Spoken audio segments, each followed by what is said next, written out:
this series. It feels good to be back, so thank you all for joining us today. Just to kick off the series, I do want to start us off with our land acknowledgement. And so we are on the lands of the Peoria, Kaskaskia, Piankashaw, Wea, Miami, Mascouten, Odawa, Sauk, Meskwaki, Kickapoo, Potawatomi, Ojibwe, and Chickasaw nations. These lands were the traditional territory of these Native nations prior to their forced removal, and these lands continue to carry the stories of these nations and their struggles for survival and identity. And as a land-grant institution, the University of Illinois has a particular responsibility to acknowledge the peoples of these lands, as well as the histories of dispossession that have allowed for the growth of this institution for the past 150 years.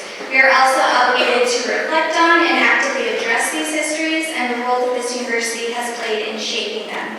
This acknowledgement in the centering of Native peoples is just a start as we move forward for the next 150 years. With that, I also want to say a quick thank you.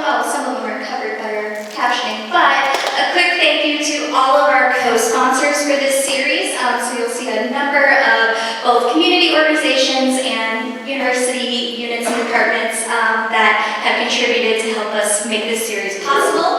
So just a quick thank you to them. And then for DSJE, I've got one quick announcement, which is if you're an undergraduate student, we are hiring for the fall. So we've got an internship that we're hiring for, and you'll see lots of our lovely interns at the door and serving food over there. And then we also are hiring iConnect facilitators. So if that is of interest to you, definitely chat with one of us. There's information on our website, and with that, I will hand it over to Ann. Thanks, Michelle. Good afternoon, everybody. Welcome to the University YMCA and the Friday Forum Conversation Cafe from Y staff. I'm Ann Rasmus. I'm really excited to be here today and to start this really exciting Spring 26 series. I have a couple of quick announcements here today. I want to highlight that in the next space over, we have a new exhibition up. It's called Art of the Resistance, a community conversation, and it's a blend of community and student and faculty artists. All of whose work talks about resistance, so it's worth a good look next door. I also want to highlight the fact that actually several things. The League of Women Voters are in the hallway today signing people up and with information about elections, as is the Asian American Cultural Center, and they're giving out items for Lunar New Year. And then the other thing is the annual Illinois Interfaith Conference is coming up quickly. I'm not sure where our slide went for that. The annual Illinois Interfaith Conference, is February 28th. It's a public conference. It's going to be an excellent opportunity for people from all faith traditions to come together and learn about people of faith organizing for democracy right now. There's a lot of exciting work happening in that area, and we'd love to have you come join us.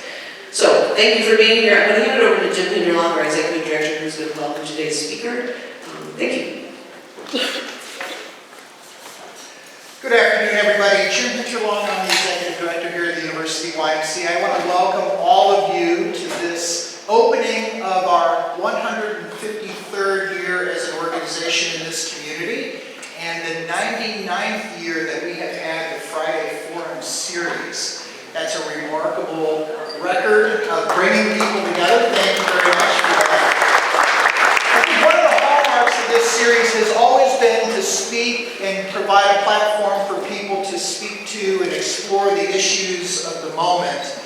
And I think at a time when what's happening globally and nationally can feel overwhelming, such that we maybe turn off our devices and turn away from our inboxes, there is always the important realization that community matters. And actually, as I was thinking about introducing our mayor today, it reminded me of Mr. Rogers singing, "These are the people in my neighborhood," or maybe that was Sesame Street.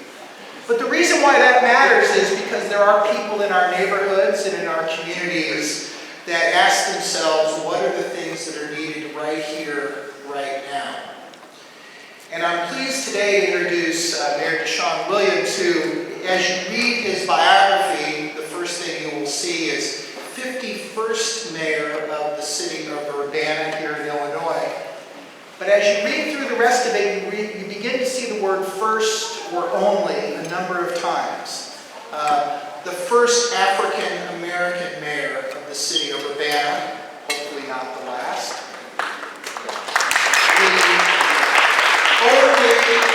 The only vice president at U.S. Bank who was African-American, turning the attention of that bank to issues of economic literacy, primarily for young people. Member of the Champaign County Board, husband to Tracy, and father to two beautiful children. But as we begin to think about what's needed in the moment today, it's easy to feel that we need to move into a defensive posture, that we need to be reactive to the assaults on the things that we care about in our community. I think under Mayor Williams' initial leadership, the idea of imagining what Urbana can be as an inclusive community that takes restorative justice and economic development seriously, that centers the importance of affordable housing, that talks about social and racial equity in our community. These are the conversations that matter locally. They certainly matter nationally and globally as well. But it takes good local leadership to make that more than just talk, but to put that into action.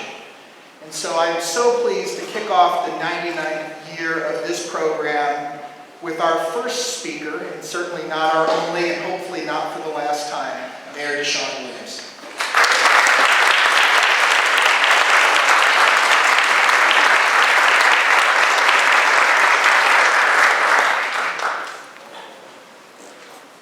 How's everyone doing?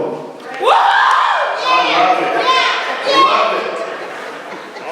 See? That's it. Listen, and you said you needed a veil. I don't think it's true. She really did say that. All right. So, first off, I want to say thank you for this tremendous opportunity. Thank you for welcoming me to the University YMCA. I was just actually here some months ago. Well, it's been, oh my gosh, it's been a year now. Wow. All right. Time flies when you're having fun. But I want to thank you all for welcoming me to this amazing institution whose walls have absorbed more than a century of dialogue and pursuit of justice right here in Urbana, Champaign. I want to say thank you to our partners at the university's Office of Diversity and Social Justice Education, who make this forum alive and student energy, and with student energy, faculty wisdom, and the spirit of possibility. As I stand here as the first Black mayor of Urbana during Black History Month, I feel both gratitude and responsibility. See, gratitude for those who open doors, responsibility to keep those doors open and build more.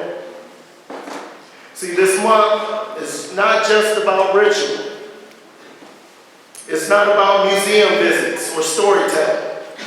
It is a call to remember, reflect, and to renew.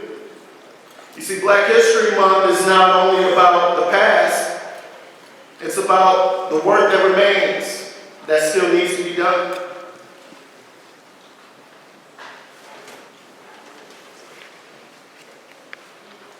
For me, that work can be summed up simply. And that's justice lives in community. See, Black history is not just the story of individual heroes, though we have many here in our community. It is the history of communities refusing to be silent. See, in Urbana, that story comes alive through examples such as the Ellis Drive 6. See, in 1960, 6 neighbors, Carlos and Willetta Downton, Paul and Shirley Percy, Joanne Jackson, and Reverend Dr. Evelyn Underwood,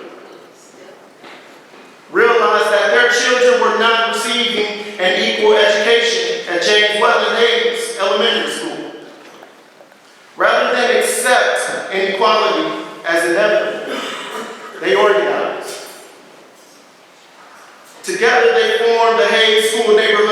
association, meeting in living rooms, sharing research, and developing strategies to advocate for their children.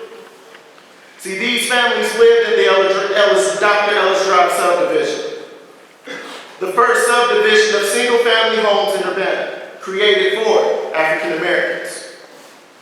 From within this neighborhood, these 6 courageous residents walked into meetings with the Urbana School Board, insisting that their children receive the education they deserved. See, they became known as the Ellis Drive Six, not because they sought attention, but because they sought justice. Their courage sparked momentum that shaped local education for generations to come. This is what Black history looks like at the neighborhood level. Not abstract stories, not distant struggles, but ordinary families insisting on extraordinary change. Because justice lives in community.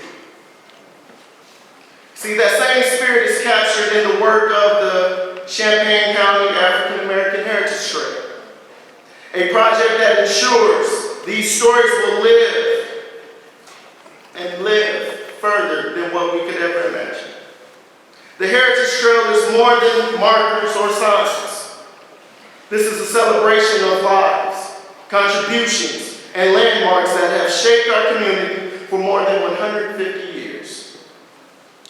The mission is clear: to educate residents and visitors about a history that was often too ignored, to expand understanding, to inspire conversation, and to help us all imagine a better society. See, in Urbana, the trail highlights places like the Dr. Ellis subdivision, developed between 1961 and 1966 on what was once farmland. Today, it sits proudly in the historically African American North End, a neighborhood built through perseverance, resourcefulness, and community strength. See, the trail tells the story of early Black entrepreneurship. People like General Cass Lee, who owned a 6-chair barbershop on Main Street in 1885, and Edward A. Green, a freeman who settled here in 1856 and became one of the earliest Black landowners in the region. It also honors the legacy of Black students at the University of Illinois. That was your time to clap, students.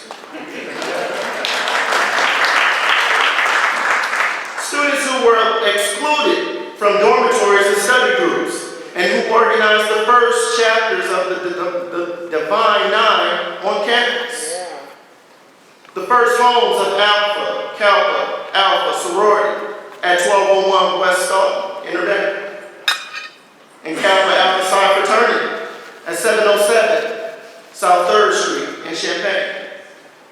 See, they provided spaces where students built community, supported one another, and shaped campus culture long before inclusion was guaranteed. You see, every stop on the Heritage Trail teaches us something essential. Black history is not peripheral to Urbana and Champaign. It is Urbana and Champaign. It is the backbone of our neighborhoods, our schools, our businesses, our civic life. And together, these stories remind us that justice lives in community. You see, becoming Urbana's first Black mayor is not something that I take lightly. I am aware that I did not receive and arrive here alone. I am here because generations before me believed that public service was a pathway to justice. In our community, we are fortunate to have extraordinary leaders whose lives demonstrate that commitment. Dr. Preston L. Williams, Jr., former superintendent of Urbana School District 116, a mentor to countless students and a lifelong advocate for educational excellence, now honored with Prairie Elementary School bearing his name. Reverend Dr. Evelyn Burnett Underwood. That if she was here right now, she would have shouted right there. Yeah. Some of y'all know that. A trailblazer in education and civil rights, instrumental in integrating Urbana schools, and the first African American elected to the Urbana School Board. Mrs. Gladys Rhodes Bolt, whose decades of dedication to literacy at Leo School empowered high-risk students in reading, writing, and drama, building both skills and self-esteem. The Honorable Carol Adams, the first African-American woman elected to the Illinois House from this area, and a former Urbana City Councilman who continues to serve as a powerful voice forever. Willie T. Somerville, whose musical leadership at Urbana schools and churches elevated generations of students to come. See, these leaders, they show us that progress is never the work of one person. It is the work of a community. And our city has formally committed to that very principle. In February 2021, the Urbana City Council passed a resolution committing to end structural racism and achieve racial equity. This resolution commits our city to leading the pursuit of racial equity and justice, recognizing that equality does not come at the expense of others, but ensures that everyone has what they need to fully participate in their community. This resolution reflects a central truth of Black history and Urbana history. Confronting injustice and believing and building equity is a collective responsibility, because justice lives in community.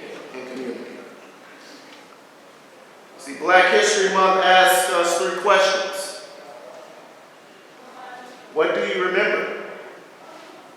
What do we honor? What do we do next? See, history reminds us of shackles and segregations, yeah. But it also reminds us of creativity, innovation, and brilliance. That spirit is still alive today. It's alive in our schools, in our streets, in our art, activism, and local businesses, and in everyone sitting here this afternoon. Black history is not a chapter. It's a compass. Because justice lives in community. See, this month we celebrate Black leaders in Urbana, past and present. We remember families who came during the Great Migration and built neighborhoods. We remember musicians who filled rooms downtown with jazz and gospel. We remember educators, clergy, and activists who tirelessly served this city. And that tradition continues right now in Urbana. Students at the University of Illinois mentor high school students. Youth organizations in East Urbana run food drives. Residents advocate for safer streets along Springfield Ave and Fairlawn Drive. Churches support housing initiatives and help immigrant families find their food. See, we're doing the work, not alone, but together. Because the strength of Black history is the strength of shared history. Because justice lives in community. For generations, the University YMCA has been a home for public dialogue and social justice. Students have gathered here to learn, challenge, protest, and to dream. See, every decade there has been work to do. Civil rights, anti-war movement, immigration advocacy, LGBTQ+ equality, climate justice, voting rights, housing rights. And each time, the Y has opened its doors. Each time, the Y has said, come in, let's talk, and let's act. When a city and a university share that commitment, something powerful happens. We become co-authors of our own story. We are living through a time of deep conflict. Across the world and across our country, communities are hurting. We feel fear. We feel anger. We feel grief. But we cannot allow division to simply define us. See, Black History Month teaches us when the world fractures, community repairs. Yeah. When injustice rises, community organizes. When despair whispers, community sings. Our freedom, our safety, our dignity, they are collective. And so the work before us is not small, but neither are we.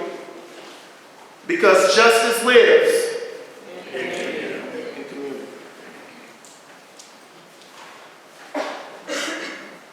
To the young people in this room, before I close, I want to speak directly to the students. See, every moment in American history has depended on young people.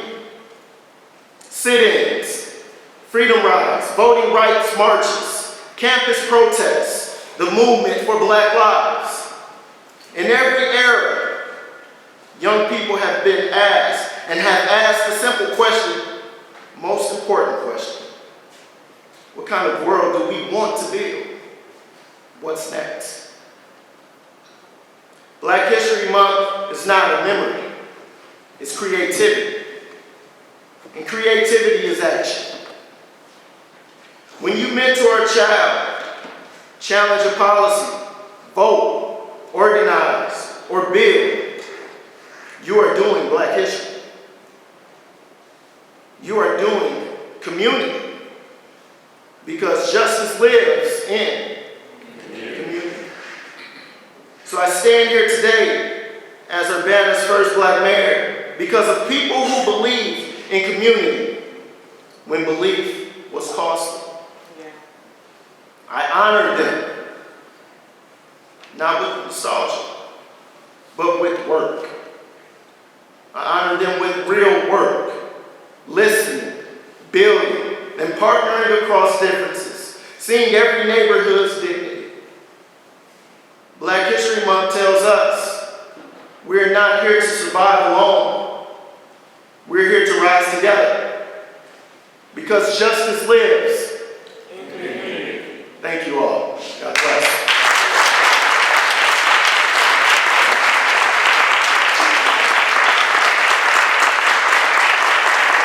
So,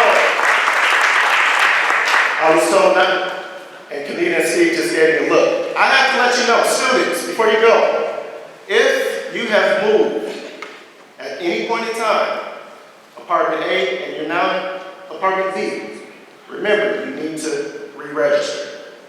It's very, very, very important that you guys get registered because we got some voting to do.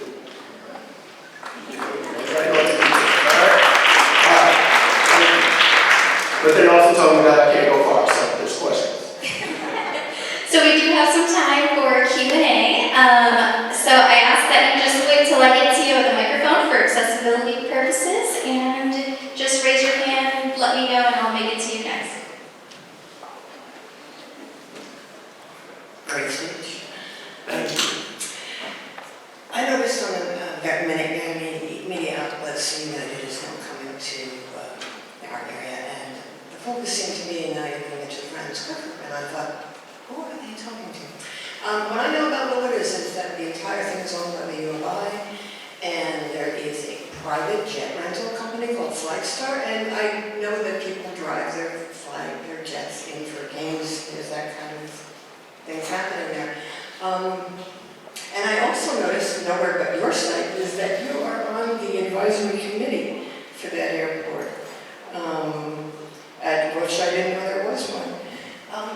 My question isn't for you so much as I know you're going to go into a meeting and you can only advise. But with all this Epstein stuff, and I heard private jets, all I kept thinking was, how do we Epstein-proof Willard? And I would ask everyone who can hear the sound of my voice to write a letter to the mayor, so when he goes into that meeting, they don't just look at him and say, oh, that's your opinion. He has 10,000 emails saying, what are you going to do about that? Well, I just think it would be a good idea. I have a portion of an answer for a portion of your question. Oh, I don't need an answer now. Well, don't send me the emails. You know.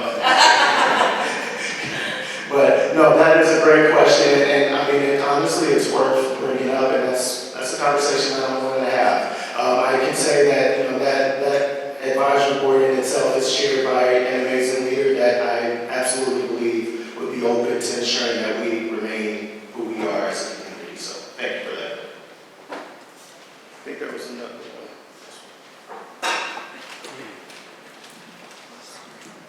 one. Your history hit some points, but I really think the environmental racism of Fifth and Hill, which took John D. Johnson and his sister, the great blues singer, away with really exotic cancers, it's a horrible thing. And I just think that should be included I assume it's included in the trail. And I guess the last forum of this series is with somebody from that trail. And anyway, I'm worried about some environmental issues local, and I brought it to the city council, and that's the microreactor that U of I wants to build at the Abbott plant. They're already drilling for aquifer water to cool it, so it's well on its way without a lot of oversight. And I just wanted to raise the issue. I have an article in the Public Eye 3 episodes ago that goes through some of it. I know there's support for it because of perhaps it's seen as a solution, but it will actually set back the transition to renewables in a lot of people's estimations. And you can respond in any way, and I'll pass it off. Thank you. Sure. Well, I will say, as far as the injury piece of it, and including if I get invited back next year, I will absolutely make sure that we have some of those details in there. But as far as your presentation, may I ask, when did you present to? Oh, I spoke to another issue, and I delivered the copies of the article, and I wanted to put it on the agenda. Public input. Yeah. It's been a couple months back. Yeah, it was on another issue, and it's just been a torrent of things going on, and it's been on the back burner, but I think it needs to be repeated. Let's follow up. Okay, very good. Thank you. Thank you.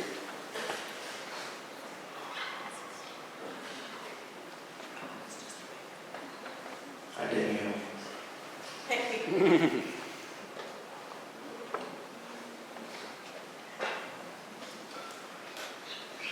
Good afternoon, Mr. Mayor. Good afternoon. As a black man who's experienced being the number of Rangers, I know that wasn't an easy path. How did you stay resilient, and what kept you motivated during those tough seasons? That's a great question. A lot of prayer for me. I understand, and I often say that I understand the weight of the office before taking it, right? And I think that helped carry me throughout the campaign, having a healthy respect for what I was walking into. Then you add on that extra layer of being a young man, and then you add on that bigger layer of being a young black man. I took that, what some could view as a negative and maybe even an obstacle in a sense, I took that and used that as motivation to ensure that I remained and kept my integrity at the highest of heights, right? So for me, it was just a matter of me simply remaining who I am, staying true to who I am, not being afraid to be DeShawn before being Mayor DeShawn Williams, right? I joke about it all the time. Monday through Friday, yes, you see me in a suit and tie, but Saturday and Sunday, t-shirts, Timbs, tattoos, out, all of the above. Society has somewhat put fear in us to remain true to who we are. And for me, I've never allowed for that to shake me, and that has helped me, in my opinion, get across the finish line.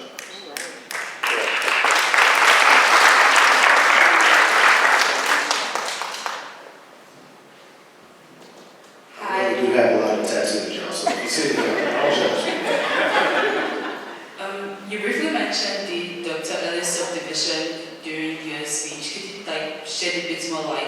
that policy and what necessitated it. Yeah, so I will be honest with you, I don't have the full details of when, it started, but, Dr. Evelyn Underwood, she is one of the founder members that is still alive, still very active in the community, and essentially we know that area, specifically in the north end of Champaign, Urbana, we know that area has historically and sometimes even still, they get the side eye and not always, up in the front of the conversations we need to, when those are necessary. So I will say, I will connect you with Dr. Evelyn Underwood, who would absolutely love to share that history. So, yes, indeed. Thank you for that, but please remind me, we'll make sure you get connected. All right, so you can hear directly from the horse's mouth.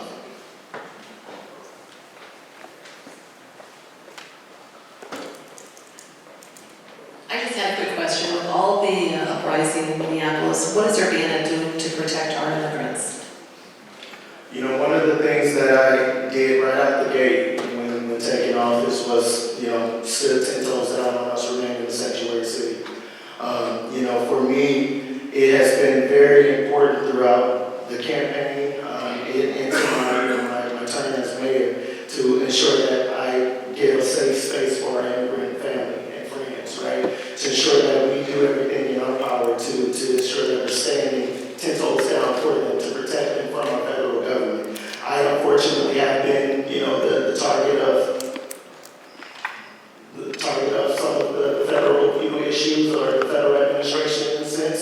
I won't get into details of that, but it's because again we're remaining at the forefront and we're fighting alongside them. So as far as we're concerned, right now we have put out a few statement pieces, just letting the community know that we are a safe space. We will remain in partnership, in conjunction with us, protecting our community. So it's one of those things where it's hard to have an answer fully to that because it's not necessarily come to us. But the few incidents that we have, experienced, we can ensure that we aren't running, we aren't afraid.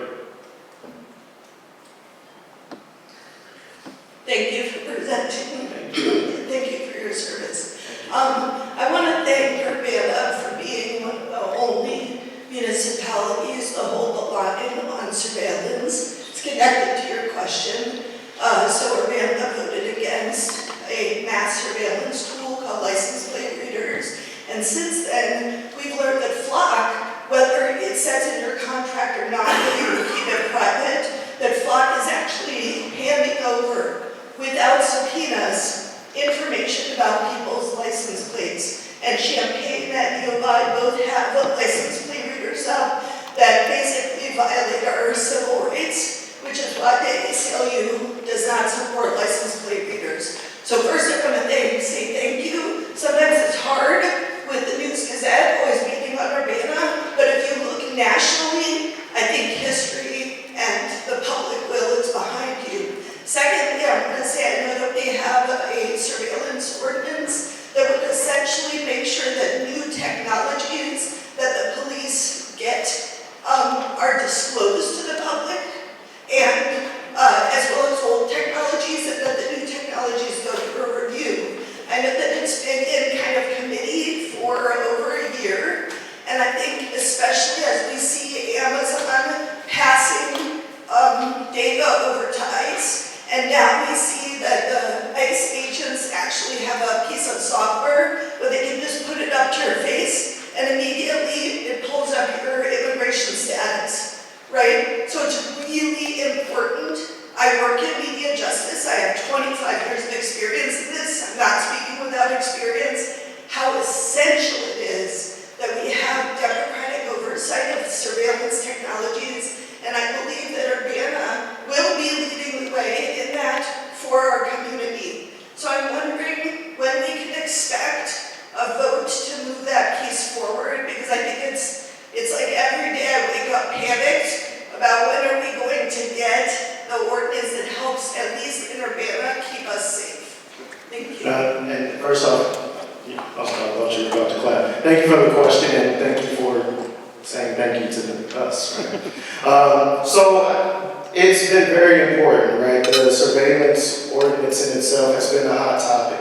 I think that we are closer now than we've ever been in the last couple of years, 2 years now almost, that conversation has been happening. It was very important to me that I made sure that all of our departments were on the same page, specifically our police department and our council. I've always said I don't need for everyone, I don't need for people to be BFFs, right? I just need for us to respect each other and understand that we have to work together, and that's the only way that this is going to be effective and as productive as possible, right? So we had our police present this past Monday at council, and that presentation was one of the most unified approaches between council and police department that I've seen, I'll say ever, that I've been paying attention at least. And that was, due to them having worked together to get the details of placer AI and how that will impact. What does that look like from a citywide standpoint? How does that align with what we need to do as far as the surveillance ordinance is concerned? And so all of these, there's a bunch of small pieces. It's a lot easier to, say, just from the outside looking in, and I know you have some inside, but from the outside looking in, hey, why isn't this just passed? Well, it goes a little deeper than that, right? We have to ensure that we get everyone aligned. Again, don't necessarily have to agree, but we know that we're all wanting to get to the same goal. We just differ in how we get there. So right now, I think that we're very, very close. The police department had a very successful presentation on some of their opposition to some of the changes in the wording and things of that nature in conjunction with one of our, our older persons. I think that they found that middle ground that I've been asking for, and I think that we're finally at a point where we'll be able to get that done. I don't want to jinx myself, but I think I would have to guess, I'm hopeful that by March, we'll have something in place. But don't quote me on that. If y'all see me out in this April, you say, like that, I'm gonna run off. Thank you. Thank you. Mr. Mayor? Hello? Hello. Historically, both of our communities, Urbana and Champaign, have been and remain both racially and economically segregated, in part due to legal obligation, racist zoning ordinances and such. So I was just wondering if you could speak to how your Imagine Urbana would start to repair some of that and make neighborhoods more integrated. Well, no, that's a great question. I will say shout out to our county clerk, who has done a lot of great work, to ensure that we shine a light on these things. We have a housing study that will take place here in the next month or so-ish. So short answer is I don't have an answer because of that fact that that housing study hasn't taken place. But as far as the city of Urbana is concerned, we were one of the first municipalities to help to fund the reparation study and things of that nature that will absolutely play a vital role in us determining the outcomes to some of those situations that we're still trying to clean up from the past. So between that and the housing study, I'm confident that we'll have a closer idea of how we can move forward and try to fix some of those wrongs. It's unfortunate that we're in 2026 still having this conversation, but here we go.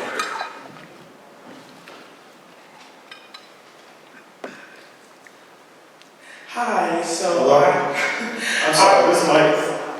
No, it's okay, it's good. So I'm a student who's involved in student government and is currently running for another position in student government. Okay. So I wanted to ask you, how is it for you to navigate those spaces, government, leadership as a Black person? Because personally I find it a little tedious at times. Yes. So I'm just wondering how you go about that. That is a great question. Do you want the real answer? First off, congratulations. Let's give her a round of applause. I'm gonna follow up with it too. But it is hard. Right, and again, I say to, what I said earlier, we're in 2026, it shouldn't be as difficult as it is for Black leaders, yet still, here we are. I will tell you what I said earlier, remain true to who you are and be unapologetic, right? You exude confidence. I seen you with the red blazer, and I knew right out the gate, right, that you didn't have any hesitation to what you wanted to do. I encourage you to stay in that. For me, I learned how to navigate and understanding that I'm not going to appease everybody. I'm not going to make everybody happy. I am going to absolutely, Danielle, I'm going to use us as an example, right? Danielle, she was I wanted her support because I knew that she had a strong voice and I knew that she had a lot of knowledge. I didn't have that support early on. I mean, she liked me, but, we didn't. Right? He's always been a nice guy, but can you do the work? That was the question, right? Remain true to who I am. We got to a space where we understood that we're not going to agree on everything, but we want the same goal. Like, we're aiming at the same target. We just have different ways of how in which we're going to get there, right? So for you, I say that to say, just understand that you're not gonna please everybody, and it's probably best that you piss a few people off. That way, you're doing some work.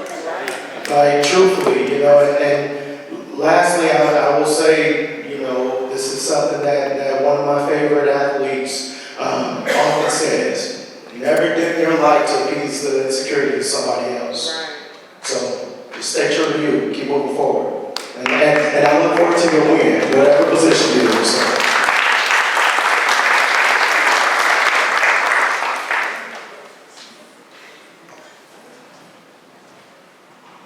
Hi, Mr. Mayor. Thank you for having us today. Of course. I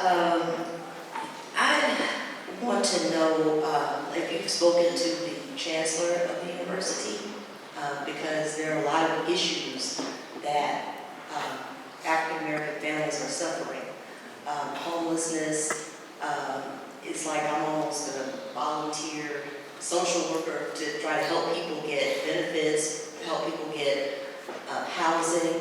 And I was thinking about, I crossed Cunningham Avenue, I crossed University by way of Cunningham and went to the top of Vine Street, and right there in the furniture establishment, right while I was thinking about what I was going to talk about here today, and I saw a sign that had been abandoned, cardboard sign, nice neat handwriting. It said, "I am homeless, please help." And I think that a lot of times in the Black community, we start with the symptoms. We solve the symptoms instead of the root causes. Why do we have to work so hard to mentor these children? Because they don't have families, they don't have fathers in the home. Why do they have fathers in the home? Because the families are being destroyed, not only for homelessness, but also having to do with agencies for, we haven't gotten rid of the situation of agencies destroying families for profit. We haven't addressed that. Because to me, a lot of this other stuff doesn't matter until you start with children and start with the home. And so I think there are a lot of opportunities now. We have an African American chancellor of the university, African American mayor. Also, I'd be interested in knowing if you've thought about working intergovernmentally, because a lot of the affordable housing is in Northeast Urbana and a lot of the unincorporated areas of Urbana. And if you have, you're just like you're looking to do things on South Philo, if you're, also looking to do things to improve what's available to people of lower income bracket, like right on the edges of your city, then that can also be a support to, the health of the city, health and welfare of the city and families too.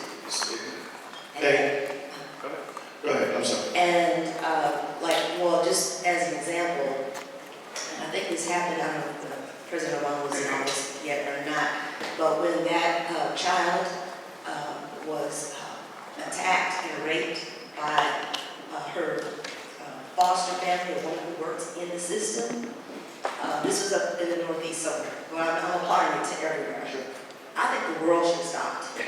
And the they should have gone and they should have restructured and revamped every single child welfare agency in this country.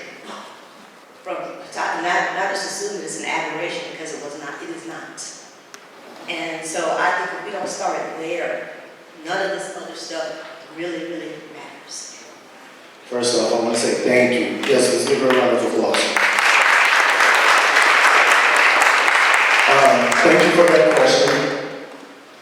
I will answer the first portion of the question. Yes, I have met with the new chancellor. It was very surface, level, just an introduction and things of that nature. So to the second portion of your question, no, we've not gotten into the weeds of the things that need to take place. Will that happen? Absolutely. Just as far as, just your thoughts around homelessness and unhoused and things of that nature, we have a lot of amazing community partners who are doing that work that I am prioritizing and building those relationships to ensure that we're able to utilize as many of our resources as possible to put forth to those organizations, such as Cunningham, such as the new homeless shelter and things of that nature. So we've had probably 3-4 budget amendments over the last couple of months to address that very issue. So that's the first portion. We're no longer just talking about it, we're putting forth the action. Unfortunately, within government, it takes time. I've been in office now for 9 months, and some of the things that we've done from a funding standpoint has taken 3-4 months, just to even finally be presented so that we can pass a poll, right? So to tell you that, it's a priority, I would be beating a dead horse. Sorry for animal lovers, it's just a phrase. Because that is absolutely at the forefront of my mind to change that. On top of that, we've put forth the necessary efforts to, again, address the root cause of it, right? So I prioritize relationships with our unions and trades, right, to ensure that Black communities have access to opportunities to have careers that will change their families' lives, that will help change the narrative, right? My work with our unions in East Central Illinois building trades in particular, my work with them since we've been working together, we've increased 63% the minority apprenticeship opportunities. I've not asked to put my name on anything. There's a lot of names floating around there, but that's a direct reflection of the work that we've done together. Because when I interviewed and talked to some of the leaders in that space, it was told to me out of 400 people, only 4 were minority and women. Out of that 4, only 1 ended up actually receiving an opportunity. I asked the question, well, why is that a thing? Well, a lot of that had to do with the net that was being cast. You cast a net in a certain area, you're going to get a certain type of fish. Everybody on the same page? Yeah. So those are the things that that we're doing as far as the city of Urbana is concerned under my leadership. Am I going to get it right every time? No. But the dope thing about me, the beauty in my presence and my way in which I move as far as leadership is concerned, I'm never above constructive criticism and or advice. So if you know something, if you see something that I'm not aware of, tell me. And we'll try to make it work. So thank you. All right, we've got time for one more question here, and then I've got a quick announcement for you. Hi, Mayor Williams. Thank you so much for your inspiring words today. One of your words that inspired me the most was when you said that Black history, and I would say also broadly, all histories are not memories, but they're also creativity. And I'm wondering what modes of creativity, what types of creativity are you most interested in prioritizing in the coming years? Working with you and your students to develop new ideas around Philo Road. That's the real answer, right? I appreciate the work that you all did around the Rose Bowl development and whatnot. A lot of the answer to your question is we're having to reimagine what the city of Urbana looks like. We have to reimagine what the city of Urbana can be, right? understanding that Fowler Business District in particular, we've been a business district in a pretty long time, 20 plus years if we're being honest, right? So what does a reimagining of that look like? Hypothetically speaking, I'm going to give you guys, the cameras are rolling. Can't speak too far ahead, but hypothetically speaking, maybe it's an educational hub now. Maybe it's a health and wellness hub of some sorts, right? Maybe that corridor is the house of a free health clinic. Maybe that corridor is housing an independent pharmacy now. Maybe, hypothetically speaking, there's a community outreach center there now. Maybe, just maybe, it's no longer the business district that they claimed and you put a wooden sign up to call it before. So, creativity goes well beyond that, right? Folks know that I'm an artist. I like to draw, I like to sing. I'm not Chris Evans level of drawing, but I like to perform and such, right? Did you guys know that? Yeah. All right. But, creativity, it goes beyond what we are used to thinking when we have that thought process. So it's a full scope, and I'm not just saying that because that was our tagline, but we are absolutely reimagining what the city of Urbana looks like. We're bringing the cool back for sure. So. Yeah.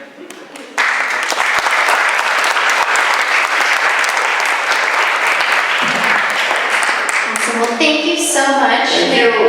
Give yourselves a round of applause. Thanks so much. It was wonderful to get to open the series with your talk today, so we really appreciate you taking the time to be here with us. And thank you all for taking time in your schedule to be here with us today. So we've got, I think, 8 more, something like that. There's a postcard out there that tells you all of the weeks that we'll be doing Friday Forum Conversation Cafe, so be sure to grab one. I also just want to throw out a quick reminder that out in the foyer here, the League of Women Voters table, you can register to vote there. So especially if you're a student, definitely you can stop at that table and see your registration status as well as actually register there. And they'll be here the next couple of FFCCs as well. So with that,